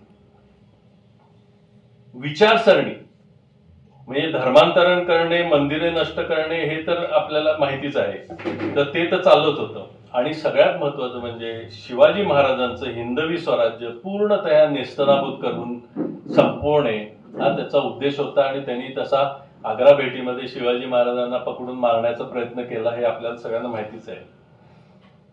त्यावेळची परिस्थिती कशी होती हे संभाजी महाराजांनी अतिशय उत्तम तऱ्हेने हेरून त्यांच्या 14 ते 17व्या वर्षामध्ये लिहिलेल्या बुधभूषण मध्ये त्यांनी दिलेलं आहे की म्लेच्छांनी म्हणजे या इस्लामिक, परकीय इस्लामिक राज्यकर्त्यांनी काहूर माजवले होते. काहूर म्हणजे नैराश्यग्रस्त भारत झाला होता, त्याच्यामध्ये आपले सगळे पूर्वज, आणि तेव्हाची परिस्थिती नैराश्यपूर्ण होती. हे समकालीन संभाजी महाराजांनी स्वतः लिहिलेले आहे. त्यात नामदेव महाराजांनी, रामदास स्वामींनी पण फार सुंदर वर्णन करून ठेवले अख्ख्या भारतभराचं, ते मी आता देत नाही. तर आता कळलं की युद्धनीती तुम्हाला सांगते का लढायचं, कसं लढायचं, केव्हा लढायचं, कुठला किल्ला घ्यायचा आहे नाही, का लढायचंय. कारण ते जोपर्यंत एक दृढ निश्चय होत नाही तोपर्यंत तुमचं बाकीचं पुढे मागे होऊ शकतं. आता मी एक अंदाजाने अनालिसिस केलाय, त्याच्यामध्ये थोडेफार चूक असू शकेल किंवा 10-12% इकडे तिकडे फरक असेल. तर औरंगजेब आणि मुघल राज्य किती मोठं होतं, तर त्याचं मी एक कट ऑफ डेट घेतली आहे, ती म्हणजे औरंगजेब जेव्हा गादीवर आला तर 1658 मध्ये बादशाह झाला, तर तेव्हा औरंगजेबाला 132 वर्षाची परंपरा असलेलं मुघल साम्राज्य मिळालं. 132 वर्षाचं. त्याच्यामध्ये 1526 मध्ये ते स्थापन झालं होतं. त्याच्यामध्ये 16 सुभे होते. 16 सुभे. आणि सुभे म्हणजे आत्ताची जी राज्य आहेत ना तेवढे मोठे सुभे होते. 7250 मनसबदार, राजे, मांडलिक असे होते. आणि ते सुद्धा बरेचसे जे सरदार होते ते कझाकिस्तान, उझबेकिस्तान, अफगाणिस्तान, इराण, तुर्की या देशातनं ते होते. आणि ते सुभेदार किंवा महत्वाचे सरदार म्हणजे दिलेर खान म्हणा किंवा इतर जे ते होते. आणि तसे आपल्याकडचे राजपूत सरदार पण होते, म्हणजे जयसिंह वगैरे, रामसिंह वगैरे आपल्याला माहितीच आहे. घोडदळ कमीत कमी म्हणजे त्याचे हे सगळे मिळून त्याची जी सैन्य रचना होती तो एक वेगळा विषय, परंतु साधारण सगळे मिळून त्याच्या किमतीला म्हणजे त्यांनी आदेश दिला तर किती मोबिलाइज करू शकत असेल औरंगजेब, तर कमीत कमी 12 लाख. आणि एकंदरीत 14 लाख चौरस किलोमीटरचा प्रदेश म्हणजे जवळजवळ अर्धा भारत त्यांच्यामध्ये 32 लाख स्क्वेअर किलोमीटर भारताचा एकंदरीत प्रदेश आहे. त्यातले 14 लाख तर त्याच्याकडे होतच होतं. खालचा निमुळता भाग आहे त्यामुळे ते. शिवाजी महाराजांचं हिंदवी स्वराज्य त्यावेळेस 13 वर्ष जुनं होतं. शिवाजी महाराजांकडे सुभा किती होता, एकही नव्हता. मी 0 लिहू शकत नाही म्हणून मी 1 लिहिलाय, कारण फक्त पुणं आणि मावळ प्रांत सुप एवढं. मनसबदार किती होते, एकही नव्हतं म्हणून 0 नाही लिहिले, पण 5 सरदार होते असं आपण म्हणू शकतो. म्हणजे काही देशमुख मंडळी आणि काही सरदार. घोडदळ किती होतं, तर 5 ते 8 हजार होते. मी 58चं बोलतो. क्षेत्रफळ किती होतं, 10,000 चौरस किलोमीटरचं क्षेत्र असावं. 100 बाय 100 एवढं, ते सुद्धा जास्तीच घेतोय मी. म्हणजे पुण्यावरनं 100 किलोमीटर म्हटलं तर तुम्ही साताऱ्यात जातात, ते नव्हतं. आणि 13 वर्षाचं त्यांचं कारकीर्द होती. तर आता लढायचं कसं, मग युद्धनीती काय, मग आता इम्प्लिमेंटेशन. आणि म्हणून अशी प्रतिकूल परिस्थितीमध्ये त्यांच्या कामी काय आलं, तर हा अभ्यास युद्धनीतीचा, राजनीतीचा, उत्साह, धैर्य, पण संयम. आणि संयमवर मी नेहमी एम्फसिस करणार आहे. तर गनिमी कावाबद्दल आपल्याला माहिती आहे, त्याबद्दल मी जास्ती बोलत नाही. तर गनिम म्हणजे शत्रू, कावा म्हणजे चकवा.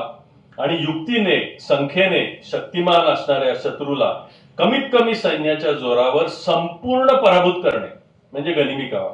आणि त्याचे अनेक उदाहरणं आपल्या सगळ्यांना माहिती आहेत. आपण लहानापासून मोठे ते ऐकतच झालेलो आहोत. आणि असे आपले स्वराज्य स्थापन झाले. परंतु आता आपण हळूहळू आपल्या विषयाच्या खोल्यात शिरतोय. तुम्हाला आश्चर्य वाटेल, आपण इतिहास आतापर्यंत जे वाचलाय किंवा बघतो, ऐकतो, त्याच्यामध्ये आपण सिंहगडची लढाई, सगळ्यात टॉपवर सिंहगडची लढाई आणि पन्हाळ्याची लढाई, बाजीप्रभू देशपांडे आणि तानाजी मालुसरे, ह्या इंडिव्हिज्युअल लढाया आपण नेहमी अभ्यासतो. शाहिस्ते खानाचं, अफजल खानाचं, ह्याच्यामुळे आपलं स्वराज्य निर्माण झालं, याबद्दल वादच नाही. परंतु मी ऍज अ मॅनेजमेंट स्टुडंट मी संपूर्ण एक आलेख तयार केला. तेव्हा माझ्या निदर्शनास आलं की शिवाजी महाराजांच्या 15 वर्षापासून ते 40 वर्षापर्यंत 25 वर्ष जर का घेतली तर स्वराज्यामध्ये 65 किल्ले होते. गिव्ह अँड टेक 1-2 माझं चुकत असेल तर मी मान्य करीन काही, पण तो 65 ते 70च्या वर किल्ले नव्हते. त्याच्यात मिर्झा राजा जयसिंग जेव्हा इथं आला तेव्हा खाली गेले परत, आणि त्याला 23 किल्ले द्यावे लागले. ते सोडून आपल्याला माहितीये, म्हणजे त्यांनी 25 वर्ष घेतले पाया मजबूत करण्यासाठी. हा मुख्य त्याच्यामधला आधार आहे.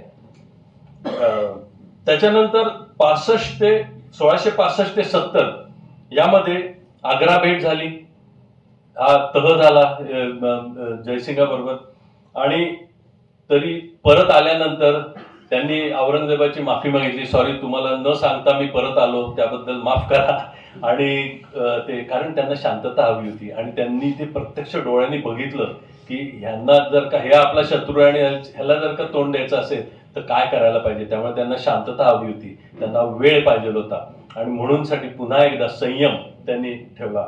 आणि त्यांनी 1665 म्हणजे परत आल्यानंतर 1666 नंतर ते 70 पर्यंत शांतता, पुढची तयारी, नीती, अर्थ सहाय्य आणि अर्थ कारण आणि सैन्य गोळा करणे, आणि तोपर्यंत त्यांची जी परिस्थिती होती. त्याच्यानंतर 1670 मध्ये जेव्हा शिवाजी महाराजांनी ठरवलं आणि त्यांनी अक्षरशः जानेवारीपासून नवीन वर्षाची सुरुवात, म्हणजे आपण इंग्लिश कॅलेंडर आहे तो विषय नाही येते, परंतु त्यांनी ज्या एका मागून एक हे जे गेलेले किल्ले होते ते घ्यायला सुरुवात केली, तेव्हा त्यांचं एकंदर खरं स्वरूप कळायला लागलं. शाहिस्तेखान इकडे आला होता, 3 वर्ष त्यांनी काय केलं नव्हतं. म्हणजे काय संयम असेल. आणि कुठे होतं ते? राजगडवर होते आणि ते पुण्यात होता. किती 43 किलोमीटर 44 किलोमीटर आहे फक्त. पण त्यांनी काय केलं नाही, त्याला बसू दिला. योग्य वेळीस काय केलं ते आपल्याला माहिती आहे. अफजल खान आला, अटॅक केला, सगळ्या देशाची विध्वंस करत होता, त्याला पूर्ण आत येऊ दिला, आत येण्यासाठी सहाय्य केलं. आणि मग अफजल खानाचं काय झालं हे आपल्याला माहिती आहे. तर संयम हे युद्धनीतीचं फार मोठं अस्त्र त्यांच्याकडे होतं, म्हणून ते यशस्वी झाले. हे एक अजून एक सूत्र मला हे झालं. आतापर्यंत त्यांनी जे केलं त्याच्यामध्ये आपण बघितलं साधारण 65 किल्ले आपल्या स्वराज्यात होते. पण शिवाजी महाराजांना कळलं असणार आणि जाणीव झाली असणार की आता ह्याच्यात बराच वेळ जातोय आणि आपलं ध्येय जर का गाठायचं असेल, हा सेतू हिमालय, समुद्र किनाऱ्यापासून हिमालयापर्यंत आपल्याला जर का स्वराज्य करायचं असेल तर आपल्याला काहीतरी वेगळं केलं पाहिजे. आणि 1670 ते 1680 ह्याच्या वेळेस पूर्णतः युद्धनीती, पूर्णतः राजनीती त्यांनी बदलली, पूर्णतः बदलली. आणि युद्धनीतीमध्ये जो संपूर्ण बदल झाला त्याच्यामध्ये गनिमी काव्याच्या पुढची पायरी त्यांनी आता नुसतं गनिमी काव्यावरून एक लढाई जिंकून काही उपयोग नाही, तर त्याच्या पुढची पायरी गाठली पाहिजे. आणि ती पायरी म्हणजे सामरिक खोली निर्माण करणे. औरंगजेबापर्यंत तर त्याच्या गळ्यामध्ये हात घालायचाच आहे, पण त्याच्या आधी आपली डिफेन्सिव्ह स्ट्रॅटेजी आणि फोर्स, सैन्य आणि एक बलदंड असं एक सांघिक नेतृत्व आपल्याला करणं जरुरी आहे. म्हणून त्यांनी सामरिक खोली करायची झालं, त्याला इंग्लिशमध्ये आणि मिलिटरी पार्लन्समध्ये स्ट्रॅटेजिक डेप्थ म्हणतात. आणि हे वर्ल्ड क्लास युद्धनीतीचं एक हे आहे, तंत्र आहे. आणि ते शिवाजी महाराजांना त्या काळी अवगत होतं. याचाच अर्थ की ते अतिशय उत्कृष्ट युद्धनीतिकार होते, नुसतेच सेनापती नव्हते, तर युद्धनीतिकार होते. आणि ह्या सगळ्या युद्धनीतीमध्ये सरसेनापती हंबीरराव मोहितेंनी त्यांना तर जबरदस्त मदत केली. त्यांनी दूरदृष्टी नजरेसमोर ठेवून उचललेलं पहिलं पाऊल मध्ये नौदल आणि सामरिक नीती. तर आता नौदल हा एक कम्प्लिटली वेगळा विषय आहे, त्यामुळे आपण सामरिक नीती खोलीवर बोलूया. आता तुम्ही विचार करा, सामरिक खोली म्हणजे काय आणि सामरिक खोलीचं महत्व काय आणि युद्धनीतीमध्ये त्याचं महत्व काय आणि हिंदवी स्वराज्यासाठी काय महत्व. तर पुणे आपलं रायगड हे सेंटर ऑफ ग्रॅव्हिटी म्हणायचं, म्हणजे आपले राज कुटुंब हे सगळं रायगडवर होतं, बरोबर. तर रायगड रेफरन्स ठेवून जर का आपण बोललो तर पुणे हे मोगलांच्या ताब्यात होतं किंवा परकीयांच्या ताब्यात होतं नगरपर्यंत. तर नगर 253 किलोमीटर आहे रायगडपासून,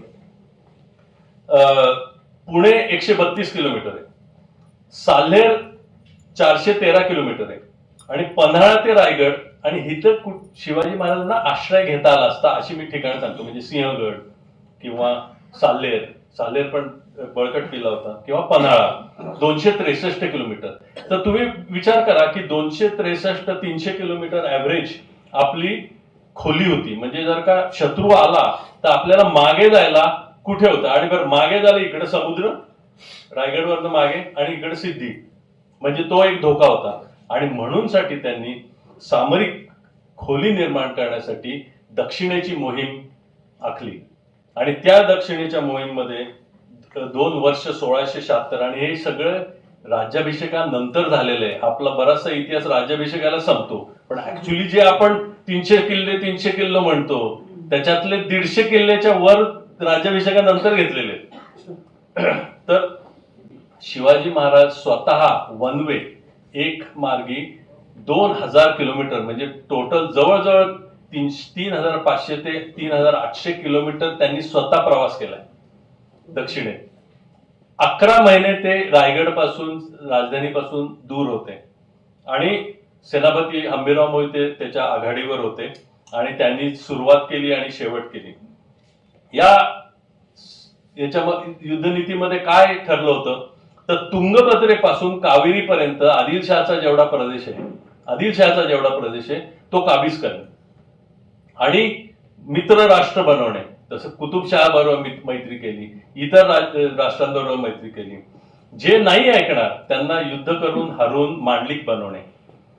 नायक राजांना संरक्षणाची हमी देणे, कारण मुघलांच्या विरुद्ध आघाडी उभी करणं जरुरी होतं. तर नायक राजे होते जे विजयनगर पासून चालत आले होते, आणि नंतर मग विजयनगर राज्य संपल्यानंतर नायक राजे म्हणून प्रस्थापित होते. त्यांना संरक्षणाची हमी देणे ती त्यांनी दिली. स्वराज्याचे उत्पन्न वाढवणे, महत्वाची सामरिक ठाणी कोप्पळ, ज्याला दक्षिण दरवाजा म्हणतात, तर तो त्यांनी काबीज केला. वेल्लोर, आता वेल्लोर किल्ला किती मोठा आहे त्याचं मी एक उदाहरण देतो. मी तुलना करत नाही, फक्त क्षेत्रफळाचं आपल्या सगळ्यांना माहिती आहे म्हणूनसाठी. शनिवारवाडाचं क्षेत्रफळ 6 एकर आहे, आपल्याला माहिती आहे. वेल्लोरचा किल्ला 133 एकरचा आहे, आणि तो किल्ला हंबीरराव मोहितेंनी एकही सैनिक न गमावता आणि न लढता जिंकलेले. तर असे आपले सेनापती, जागतिक कीर्तीचे हे सेनापती आहेत. एकही लढाई झाली नाहीये तिथे. जिंजीचा किल्ला किती मोठा आहे, 11 स्क्वेअर किलोमीटर. एका किल्ल्यामध्ये 3 किल्ले मोठे, म्हणजे 5 टेकडे आहेत पण 3 किल्ले मोठे. 11 स्क्वेअर किलोमीटरचा किल्ला जवळजवळ न लढता जिंकलेला आहे मुत्सद्देगिरीवर. त्यामुळे युद्धनीतीचा अजून एक भाग म्हणजे मुत्सद्देगिरी. तर असे त्यांनी हे केल्यानंतर जिंजीमध्ये सुरक्षित आश्रयस्थान निर्माण केलं. त्याचा काय उपयोग झाला आपल्याला माहितीच आहे. पांडेचारी आणि जिंजी हे सुभा होता, ते जिंजीची हद्द पांडेचारी आणि कडलूर पर्यंत होती. ती सुद्धा त्यांनी आपल्या स्वराज्यामध्ये सामील केली. कावेरीचा उत्तर भाग सगळा, कावेरीचा दक्षिण भाग तंजावूरसाठी सुरक्षित ठेवला. एका मोहिमेमध्ये 100च्या वर किल्ले हंबीररावांच्या नेतृत्वाखाली जिंकले गेले. एका मोहिमेत 100च्या वर किल्ले. तुम्ही विचार करा की हा इतिहास आपण पूर्णतः विसरलोय, आणि ह्या मोहिमेमुळे भारताचा इतिहास बदललाय खरं पाहता. आणि ह्याचं सगळ्यात महत्वाचं म्हणजे रायगड स्मारक मंडळाचे कार्यवाही इथं बसलेत, ह्याचं सगळं सूत्रसंचालन आणि महत्व रायगड किल्ल्यावरनं झालेलं आहे. रायगड किल्ला राजधानी झाल्यानंतर स्वराज्याचा विस्तार या आणि राज्याभिषेकानंतर हे सगळं झालेलं आहे. तर एवढं महत्व रायगडाचं आहे, एवढंच महत्व या स्वराज्याचं आहे, एवढंच महत्व या सामरिक खोली या युद्धनीतीचं आहे. शिवाजी महाराजांचं त्यावेळेसचं एक अचूक वर्णन एका कवीने केलंय. ते निवर्तले तेव्हाची परिस्थिती काय होती तर, समुद्र याचे जल मोजवेना. समुद्राचं जल कसं मोजणार, माध्यानीचा भास्कर पहावेना, मुष्टीत वैश्वानर बांधवेना, तैसा शिवाजी नृप जिंकवेना, अशी परिस्थिती झाली होती. आणि ती शत्रूंना हादरले होते. सगळे लोकांना कळलं की हे आता अलेक्झांडर द ग्रेट, हॅनिबॉल आणि अशा लोकांबरोबर त्यांची कंपॅरिझन सुरू झाली युरोपियनकडनं. या सगळ्याचा परिणाम त्यांच्या जीवन कार्याच्या पलीकडे झालाय, आणि तेच खऱ्या नेतृत्वाचं कौशल्य असतं की तुमच्या जीवनाच्या पलीकडे तुमचं अस्तित्व, तुम्ही निर्माण केलेल्या संस्थेचं, तुम्ही निर्माण केलेल्या आयडियाजचं, कलेचं कसं संगोपन होतं, तसं 180 वर्ष हे टिकलं. तर या सगळ्या ह्याच्यामध्ये लोक विचारतात मग आदिलशाही आणि कुतुबशाहीला का नाही जिंकलं? तर ते ऑलरेडी दुर्बळ झाले होते तोपर्यंत. 1676 आणि 78 पर्यंत आदिलशाही वगैरे खूप दुर्बळ झाली होती आणि हा सगळा प्रदेश आदिलशाहीतच जिंकून घेतला होता आणि त्यामुळे त्यांना ठेवलं होतं. आणि तुम्हाला आश्चर्य वाटेल की ते किती, त्यांची योजना किती योग्य होती की जेव्हा औरंगजेब इथे आला तेव्हा त्याला कुतुबशाही आणि आदिलशाही संपायला 2 वर्ष खर्ची घालावी लागली आणि तोपर्यंत आपल्याला पुनर्बांधणी करायला ताराबाईंना आणि राजाराम महाराजांना, संभाजी महाराजांना वेळ मिळाला. तर हे फार महत्वाचं असतं की काय युद्धनीतीमध्ये निर्णय घ्यायचे असतात की नुसतं जिंकतच जायचं नसतं. तर आणि ते अरी ह्या शत्रूच्या कॅटेगरीमध्ये येत असतात. त्यांना काय आपल्याबद्दल फार प्रेम नव्हतं किंवा आपल्याला त्यांच्याबद्दल फार प्रेम नव्हतं. तर ह्या मोहिमेमुळे मुघल साम्राज्याचा ऱ्हास सुरू झाला. कसा? तर 26 वर्ष औरंगजेब, शिवाजी महाराज गेल्यानंतर इथं आला. त्याला वाटलं की आता हे संपणार. तर इंडिव्हिज्युअली वैयक्तिकरित्या बऱ्याच लोकांनी लढाया दिल्या, पण त्या लढाया संपतच नव्हते. का?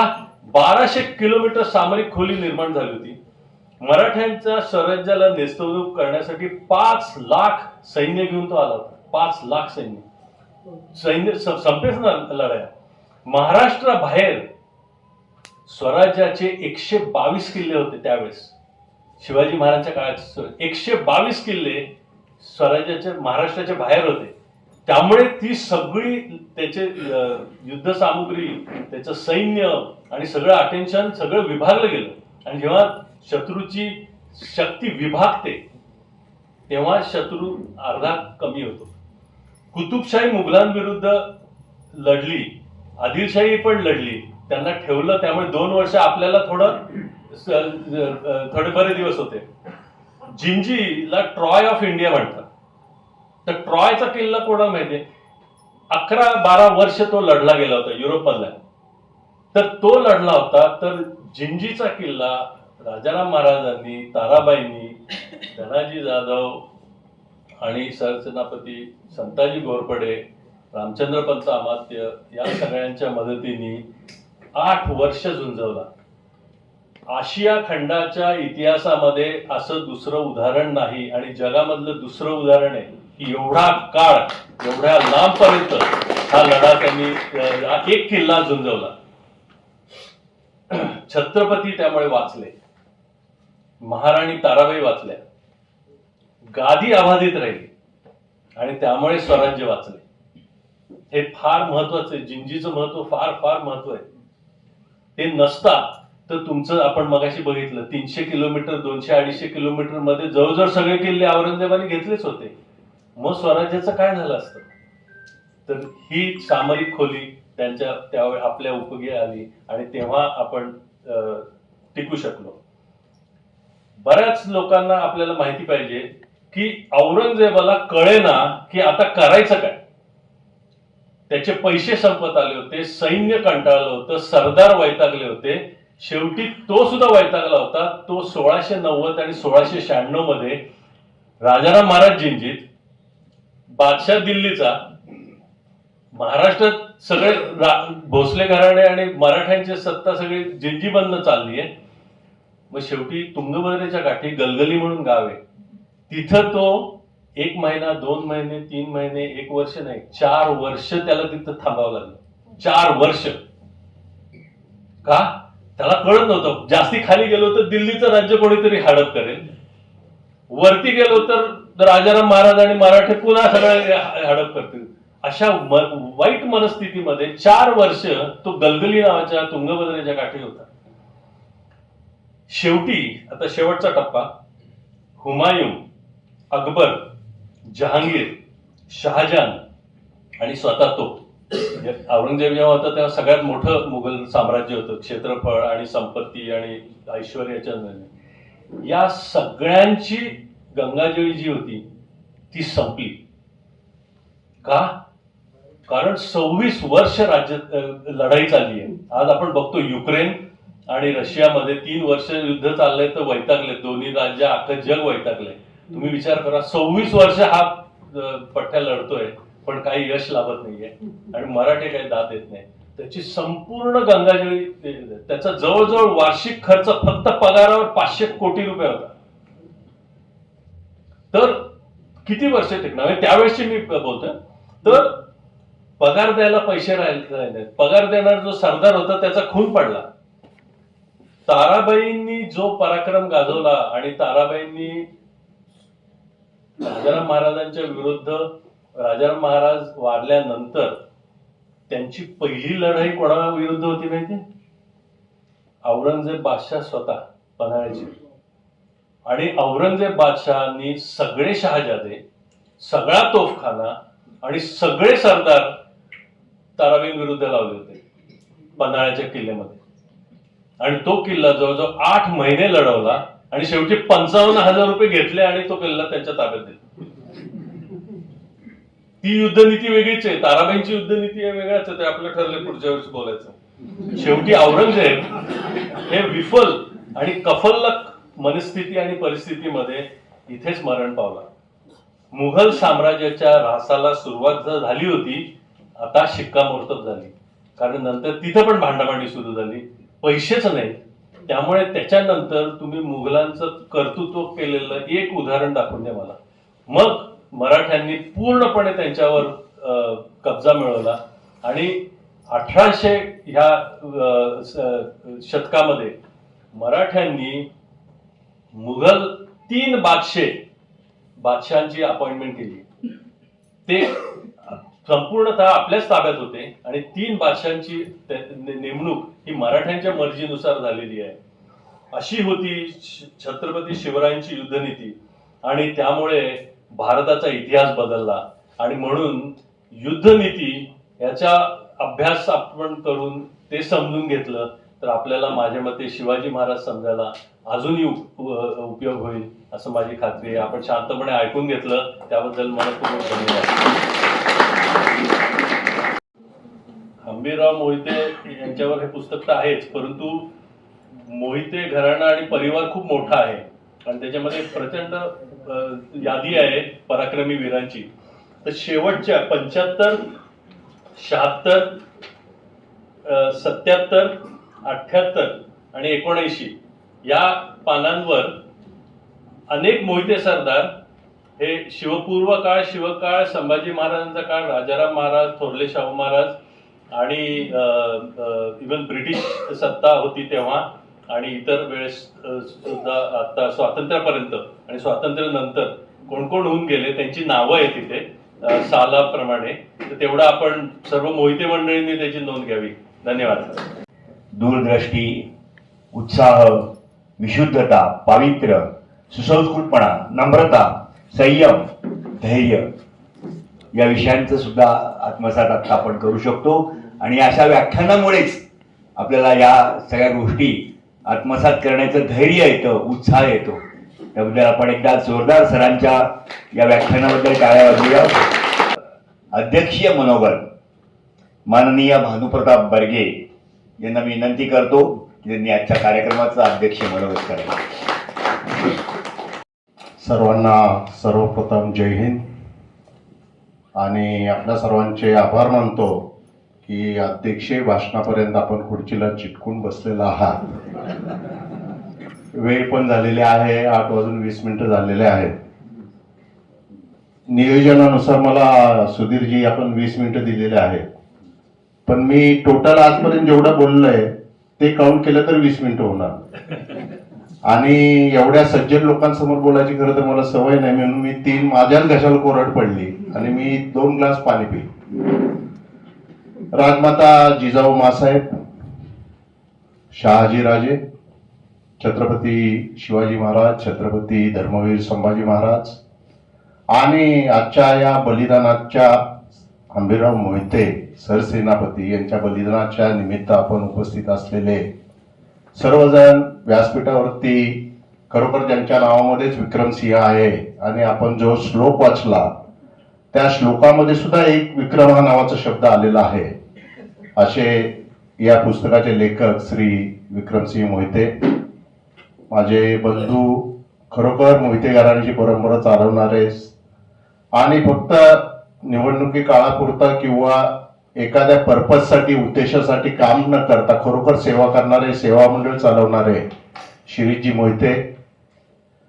त्यानंतर खरोखर इतिहास घडवणारे लोकांनी इतिहास खूप आपला हिंदुस्थानचा इतिहास घडवलेला आहे, परंतु तो आपल्यापर्यंत पोहोचला नाही आणि खरोखर त्याचं जे मी दोष देतो तो मी माझ्या पिढीला देतो. आज मी 65 वर्षाचा आहे. माझ्या मुलांवरती मी जे संस्कार करायला पाहिजे होते, जो इतिहास त्यांना शिकवायला पाहिजे होता, माझ्या आईने मला शिकवलं. जोपर्यंत शुभम करोती मिळत नाही तोपर्यंत मला म्हणत नाही, तोपर्यंत मला जेवायला दिलं नाही. पण मी माझ्या मुलांना ते शिकवलं नाही, इतिहास शिकवला नाही. परंतु हे प्रबोधनाचं काम खूप अवघड असतं. इतिहास एक वेळेस माणूस घडू शकतो, परंतु त्याचं प्रबोधन करणारे असे सुधीरजी या ठिकाणी आहेत आणि खरोखर त्यांचं कौतुक करावं तेवढं कमी आहे की असे आपण पुस्तकं ह्या विषयावरती घेऊन त्याचं प्रकाशन करणार आहात किंवा ते समारंभ सादर करणार आहात, तर आपल्याला माझ्या शुभेच्छा राहतील. सक्रिय सहभाग राहील त्यामध्ये. आपण ज्या ज्यावेळेस सांगाल त्यावेळेस ज्यांनी नेतृत्व घडवलेलं आहेत, घडवत आहेत, एक विचारसरणी लोकांमध्ये रुजवत आहेत, असे ते या ठिकाणी आहेत. त्यानंतर आता ज्यांचा उल्लेख केला शिवशंकर स्वामी, ज्याच्या नावामध्ये शिवशंकर आहे आणि नुसतं साधा बोलला तरी अंगावरती काटा उभा राहतो असा हा माझा मित्र सौरभ या ठिकाणी आहे. आणि अफजल खानाचा कोतळ बाहेर काढलेलं तुम्ही ऐकलेलं असेल, पण खूप चांगल्या पद्धतीने सूत्रसंचालन करणारे, खरोखर ज्यांच्या नावामध्ये पोटफाडे आडनाव त्यांचं आहे, असे योगेशजी या ठिकाणी आहेत. तर आणि आपण सर्व जे माझे मित्र या ठिकाणी खरोखर संघाचं काम 24 तास दिवसाचे असतात, म्हणून 28 तास काम करणारे राजाभाऊ कदम या ठिकाणी आहेत. पत्रकार माझा मित्र या ठिकाणी आहे का, गेला होता. आणि सर्व आपण मातृशक्ती असतील, पितृशक्ती असतील, बंधुशक्ती असतील. खरं तर यांचं सर्वांचं भाषण झाल्यानंतर मी काय बोलावं खरोखर मला प्रश्न निर्माण झालेला होता. परंतु विक्रमजींच्या भाषणामध्ये नीती आली, बरेच युद्धनीती आली, अर्थनीती आली, परंतु आज बघतोय आपण की अनीतीला नीती मानलं जात आहे. आणि अशा वेळेस आपण कुठं शब्दरचना चुकतो का ह्याचा आपण विचार करणं आवश्यक आहे. आणि दुसरी गोष्ट की खरोखर आदर्श लोकांसमोर कुठले असायला पाहिजेत की आपण आंबेरावांना विसरलो, तानाजी मालुसरेंना विसरलो आणि आज आपल्या समोर वेगळ्याच पद्धतीचे आदर्श निर्माण होत आहेत किंवा आपल्या मुलांच्या समोर आदर्श निर्माण करत आहेत. अशा या सर्व पार्श्वभूमीवरती खरोखर समाजमध्ये बदल घडवणं खूप अवघड असतं. त्या काळामध्ये धर्माच्या रक्षणकर्त्यांनी धर्माचं रक्षण केलं नाही, क्षत्रियांनी राज्याचं रक्षण करायला पाहिजे, सत्तेचं रक्षण करायला पाहिजे, तर त्यांनी ते केलं नाही.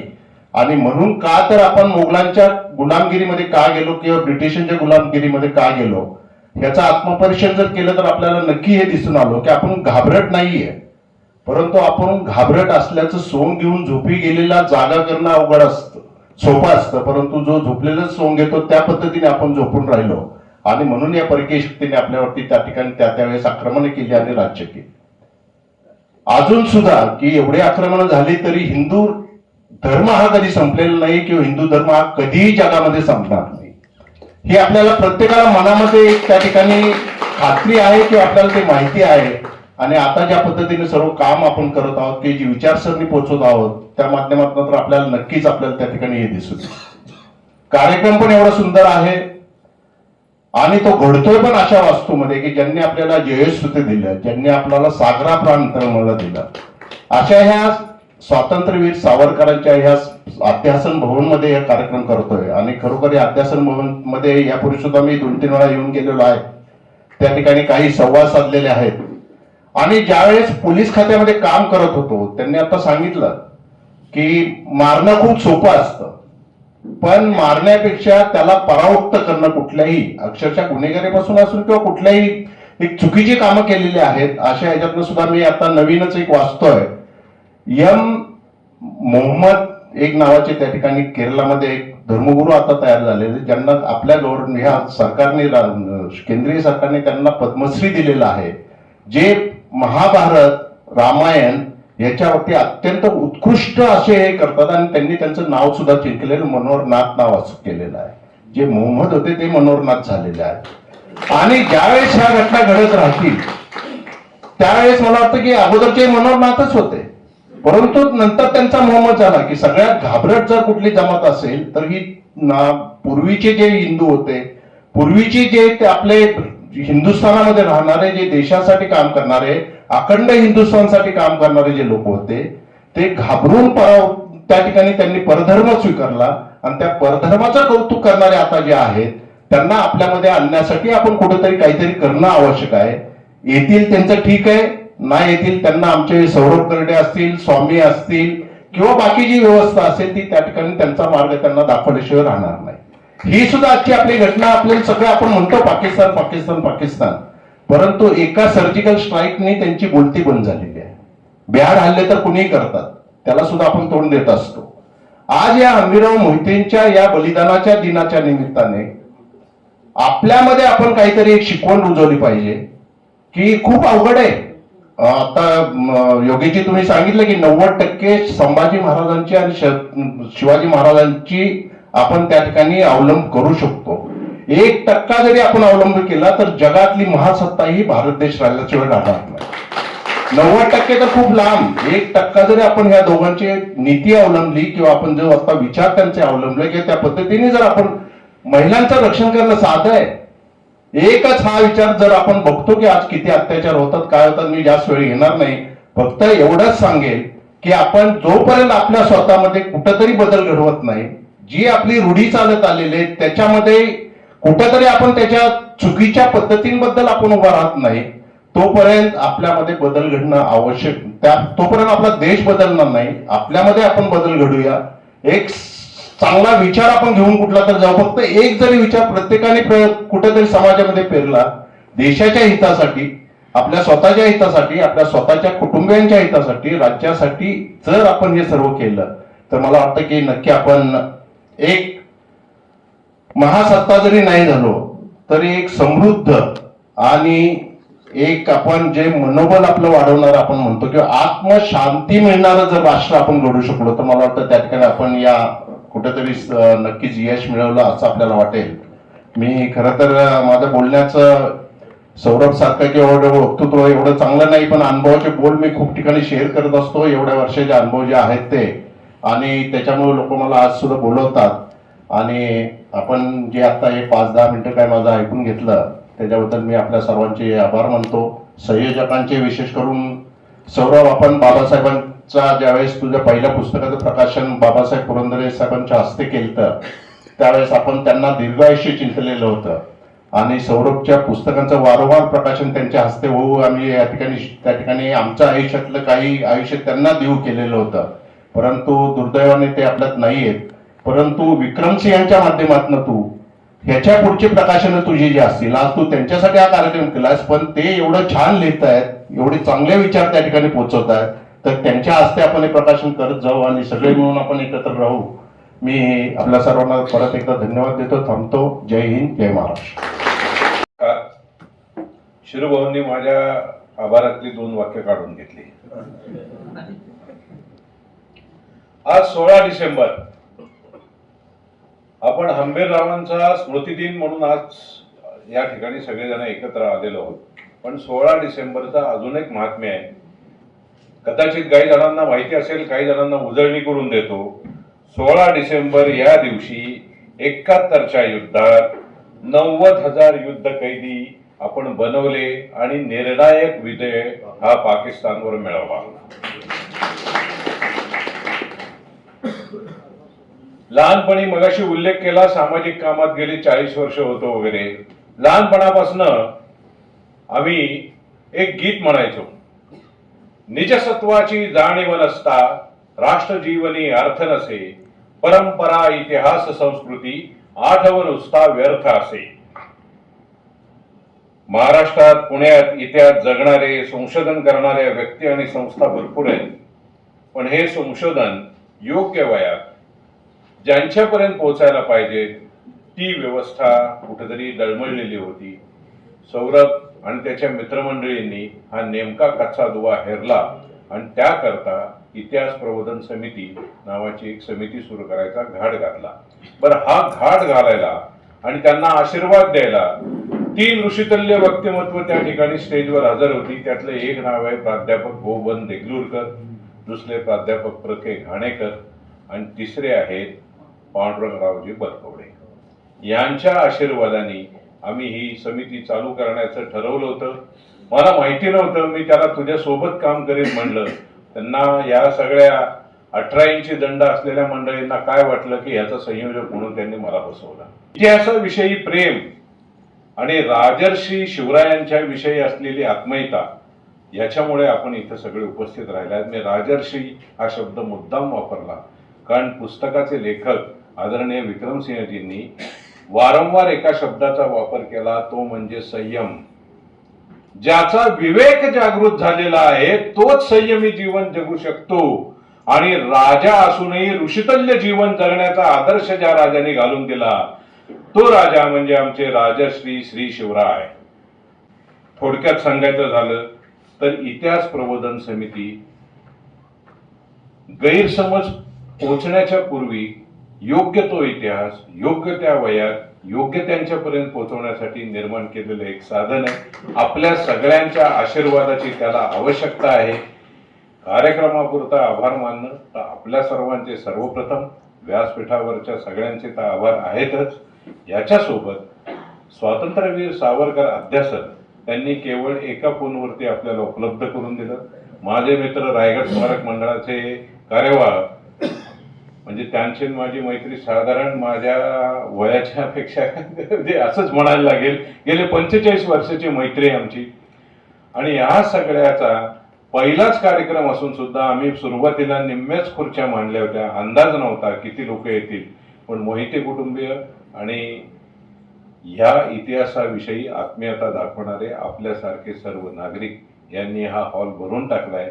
पुढच्या वर्षी खरोखरच याच्या दुप्पट संख्येचा हाल किमान आम्हाला घ्यायला लागेल आणि आपलं प्रेम आणि आशीर्वाद असेच राहू द्या. एवढंच बोलतो आजचा कार्यक्रम संपला असं जाहीर करतो. महत्वाचं घटक राहिला होता. हा कार्यक्रम कुठलाही असो, जसं नद्यांच्या 2 काठांना जोडणारा पूल असतो तसा कार्यक्रम जोडणारा असतो निवेदक, सूत्रसंचालक.